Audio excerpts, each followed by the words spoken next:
5. The Discourse on True Religion.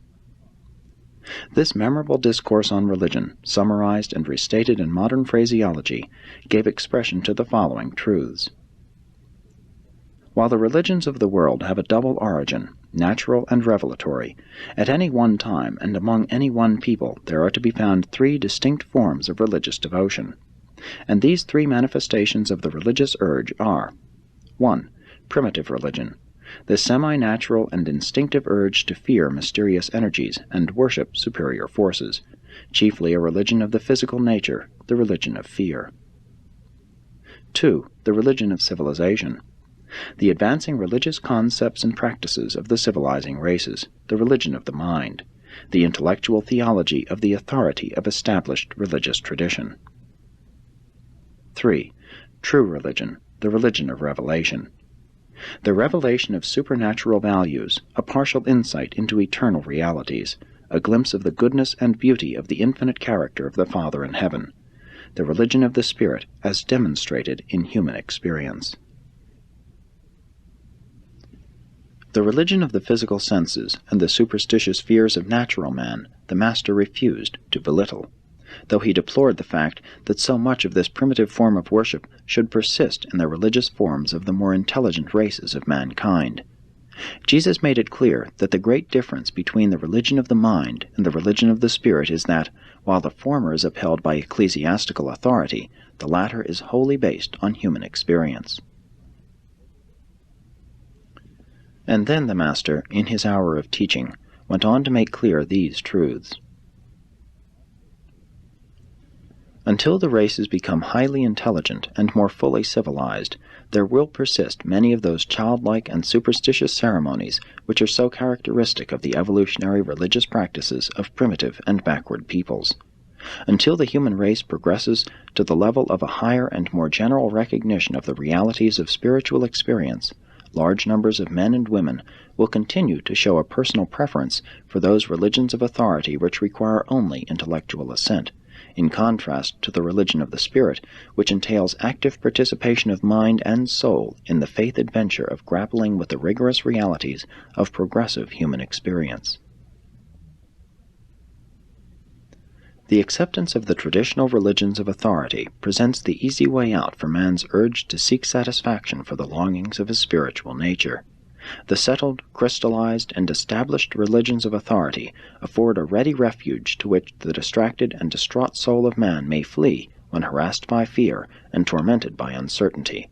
Such a religion requires of its devotees, as the price to be paid for its satisfactions and assurances, only a passive and purely intellectual assent.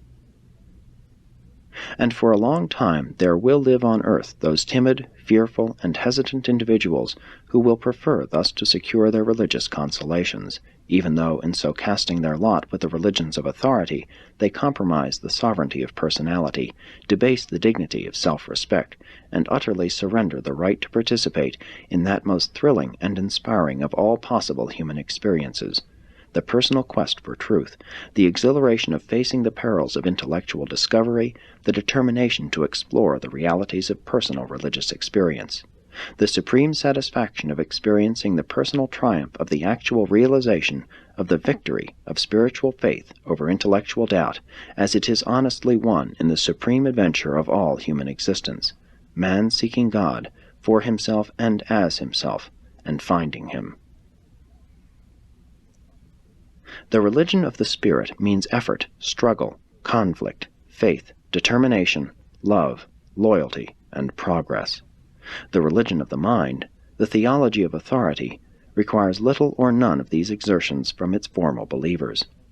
Tradition is a safe refuge and an easy path for those fearful and half-hearted souls who instinctively shun the spirit struggles and mental uncertainties associated with those faith voyages of daring adventure out upon the high seas of unexplored truth, in search for the farther shores of spiritual realities as they may be discovered by the progressive human mind and experienced by the evolving human soul. And Jesus went on to say, at Jerusalem, the religious leaders have formulated the various doctrines of their traditional teachers and the prophets of other days into an established system of intellectual beliefs, a religion of authority. The appeal of all such religions is largely to the mind. And now are we about to enter upon a deadly conflict with such a religion, since we will so shortly begin the bold proclamation of a new religion, a religion which is not a religion in the present-day meaning of that word, a religion that makes its chief appeal to the divine spirit of my Father which resides in the mind of man, a religion which shall derive its authority from the fruits of its acceptance that will so certainly appear in the personal experience of all who really and truly become believers in the truths of this higher spiritual communion. Pointing out each of the 24 and calling them by name, Jesus said, "And now, which one of you would prefer to take this easy path of conformity to an established and fossilized religion, as defended by the Pharisees at Jerusalem, rather than to suffer the difficulties and persecutions attendant upon the mission of proclaiming a better way of salvation to men, while you realize the satisfaction of discovering for yourselves the beauties of the realities of a living and personal experience in the eternal truths and supreme grandeurs of the kingdom of heaven? Are you fearful, soft, and ease-seeking? Are you afraid to trust your future in the hands of the God of truth, whose sons you are? Are you distrustful of the Father, whose children you are? Will you go back to the easy path of the certainty and intellectual settledness of the religion of traditional authority, or will you gird yourselves to go forward with me into that uncertain and troublous future of proclaiming the new truths of the religion of the Spirit, the kingdom of heaven in the hearts of men?" All 24 of his hearers rose to their feet, intending to signify their united and loyal response to this one of the few emotional appeals which Jesus ever made to them. But he raised his hand and stopped them, saying, "Go now apart by yourselves, each man alone with the Father, and there find the unemotional answer to my question. And having found such a true and sincere attitude of soul, speak that answer freely and boldly to my Father and your Father, whose infinite life of love is the very spirit of the religion we proclaim." The evangelists and apostles went apart by themselves for a short time. Their spirits were uplifted, their minds were inspired, and their emotions were mightily stirred by what Jesus had said. But when Andrew called them together, the Master said only, "Let us resume our journey. We go into Phoenicia to tarry for a season, and all of you should pray the Father to transform your emotions of mind and body into the higher loyalties of mind and the more satisfying experiences of the Spirit." As they journeyed on down the road, the 24 were silent, but presently they began to talk with one another, and by 3 o'clock that afternoon they could not go farther.